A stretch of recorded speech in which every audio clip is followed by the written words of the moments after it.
Dear students, in previous term we have studied about transcription and translation. Now I want to study regulation of gene expression. तो सबसे पहले एक बात हमें जाननी चाहिए कि जो जीन है वो क्या है। तो now right, a gene is a sequence of DNA nucleotide bases that codes for a product. फिर से ध्यान देंगे। A gene is a sequence of DNA nucleotide bases that codes for a product. Gene expression results in the formation of a polypeptide by joining amino acid in predetermined order. पीछे हमने translation में देखा था कि किस प्रकार से amino acid जुड़ते जाते हैं और फिर उससे जो है एक प्री डिटरमाइंड ऑर्डर में जुड़ते हैं और फिर प्रोटीन बनती है। Genetic information present in the gene is not always used. जो जेनेटिक इन्फॉर्मेशन जीन में प्रेजेंट है हमेशा उसका इस्तेमाल हो ये ज़रूरी नहीं है। Many genes remain silent express only when their product are required.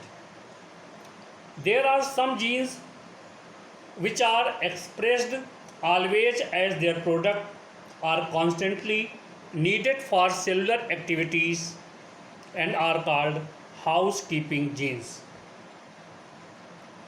तो ये आप समझ लीजिए कि एक बैक्टीरिया में for a bacterium to function it is not necessary that all of its genes are expressed at all time.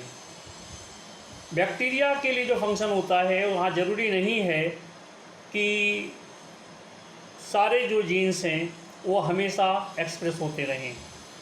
To conserve energy and resources bacteria regulate the activity of their genes so that only those product necessary for the cell function are produce.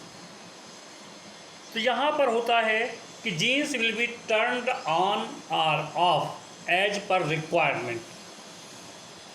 जब requirement होगी तो gene function करेगा, जब requirement नहीं होगी तो jeans function नहीं करेगा। तो genes can be turned by an inducer and turned off by a repressor. एक इंड्यूसर के द्वारा ये ऑन स्थिति में आ सकते हैं और अगर एक रिप्रेसर जुड़ेगा तो वह ऑफ हो जाएंगे, अर्थात जो रिएक्शंस हैं वो नहीं होंगी। फिर एक शब्द आप देख रहे हैं ओपेरॉन। ओपेरॉन का मतलब है ग्रुप ऑफ जीन्स, ठीक है। इस ओपेरॉन मॉडल को Francois Jacob and Jacques Monod ने प्रस्तुत किया था। They propose the operon model in 1961 for the coordinate regulation of gene expression in the bacteria E coli. तो जैकब और मोनोड ने इसके लिए नोबेल प्राइज़ हासिल किया था 1965 में। तो जैसा टर्म आप देख रहे हैं ओपेरॉन लिखा हुआ है, तो इसको लिखेंगे कहीं पर भी the operon is a unit of gene expression containing many transcriptional unit in which several genes usually encoding protein with related functions are regulated together। तो आप सामने एक फिगर देख पा रहे हैं। तो एक ओपेरॉन में जो कंपोनेंट होते हैं वो आपके सामने हैं। सबसे आगे फिगर में आप देख पा रहे हैं जिसका नाम है रेगुलेटर जीन, ठीक है। तो a gene that codes for a repressor protein molecule. The repressor molecule bind to the operator and prevent RNA polymerase, an enzyme needed for messenger RNA synthesis. तो ये आप देख रहे हैं एक एक्टिव रिप्रेसर है। ये एक्टिव रिप्रेसर जा कर के जुड़ जाता है किसके पास? ऑपरेटर के पास। ठीक है, यहाँ पर ऑपरेटर जीन्स जो है इसे हमने ऑपरेटर जीन्स कहा था। पहले प्रमोटर है, उसके बाद ये ऑपरेटर जीन्स है। तो ऑपरेटर जीन के साथ जब ये एक्टिव रिप्रेसर जुड़ जाता है तो ट्रांसक्रिप्शन बंद हो जाता है। अब प्यारे बच्चों एक बात समझ लें, अगर ट्रांसक्रिप्शन बंद हो गया तो मैसेंजर आरएनए नहीं बनेगा, और अगर मैसेंजर आरएनए नहीं बना तो इन फ्यूचर ट्रांसलेशन नहीं होगा, और जब ट्रांसलेशन नहीं होगा तो प्रोटीन सिंथेसिस नहीं होगी। तो लगातार मैसेंजर आरएनए ना बने, इसके लिए जो ऑपरेटर साइड है वहाँ पर जाकर के रिप्रेसर जुड़ता है। When the repressor bind to the operator, transcription is prevented.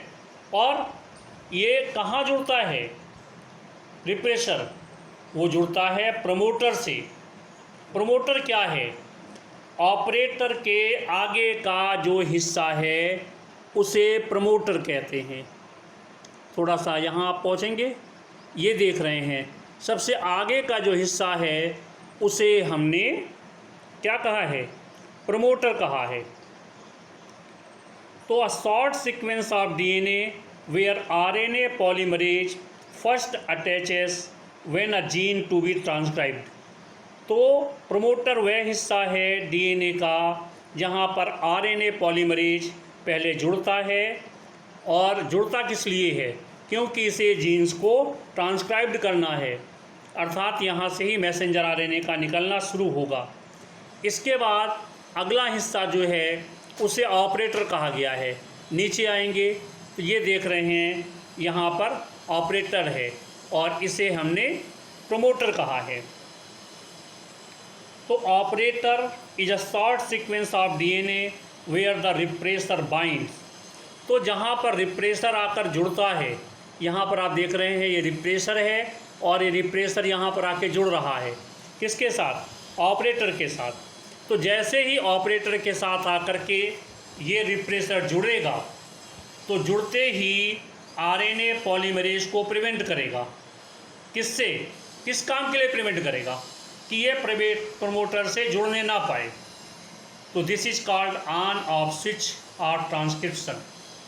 तो operator means a short sequence of DNA where the repressor binds preventing RNA polymerase from attaching to the promoter.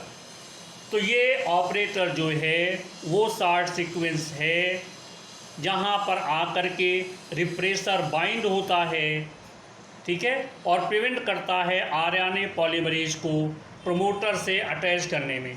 पीछे आपने पढ़ा था ट्रांसक्रिप्शन में कि RNA polymerase से ही, RNA polymerase में जब सिग्मा फैक्टर मिलता है तब इसके बाद ट्रांसक्रिप्शन शुरू होता है। तो यहाँ जब जुड़ ही नहीं पाएगा तो ट्रांसक्रिप्शन होगा ही नहीं, और अगर जुड़ जाएगा तो ट्रांसक्रिप्शन चालू हो जाएगा। इसके बाद फिर ऑपरेटर के बाद जो हिस्सा दिखाई पड़ रहा है जिसको मैंने स्ट्रक्चरल जीन्स के नाम से बताया है। तो ऑपरेटर के बाद जितना भी हिस्सा है वो स्ट्रक्चरल जीन्स है। तो structural genes means 1 to several genes for enzymes involved in specific metabolic pathway that are transcribed as a unit। अगर ये यहाँ पर पहुँच जाएगा, कौन पहुँचेगा? RNA polymerase. तो ट्रांसक्रिप्शन करता हुआ आगे बढ़ेगा, तब तक आगे बढ़ेगा जब तक ये टर्मिनेटर के पास पहुंच नहीं जाएगा, और टर्मिनेटर के पास पहुंचने के बाद असेंबली अलग हो गई, और फिर इंट्रॉन और एक्सट्रॉन्स मैंने बताए थे आपको कि फिर बाद में स्प्लाइसिंग करेंगे, इंट्रॉन्स को अलग करेंगे, एक्सॉन जुड़ करके मैसेंजर आरएनए बनाएंगे, ये बात आई थी। तो many different operon such as lac operon, TRP operon, ERA operon, His operon and Val operon have been identified in E. coli। तो हम लोग जो बात करेंगे वो बात करेंगे लैक ओपेरान की। लैक ओपेरान का मतलब है लैक्टोज शुगर। जो लैक्टोज शुगर की उपस्थिति में जो ओपेरान मॉडल बनेगा, जहाँ पर RNA बनेगा, ट्रांसक्रिप्शन होगा, उसे जो है हम लैक ओपेरान मॉडल के रूप में स्टडी करेंगे। तो एक बात ये समझ लीजिएगा कि एक इंड्यूसिबल ओपेरान होता है। तो inducible operon contains gene that encode enzyme involve in metabolic pathway. Expression of the gene is controlled by a substrate of a pathway. तो जो सबस्ट्रेट यूज करेंगी उसे लैक्टोज कहेंगे। तो an example of an inducible operon is the lac operon which encode enzyme required for the metabolism of lactose. फिर से समझ लीजिएगा, an example of inducible operon is the lac operon which encodes enzyme required for the metabolism of lactose। तो ये याद रखेंगे जो हमने बताया आपको, एक इंड्यूसिबल ओपेरांस हैं।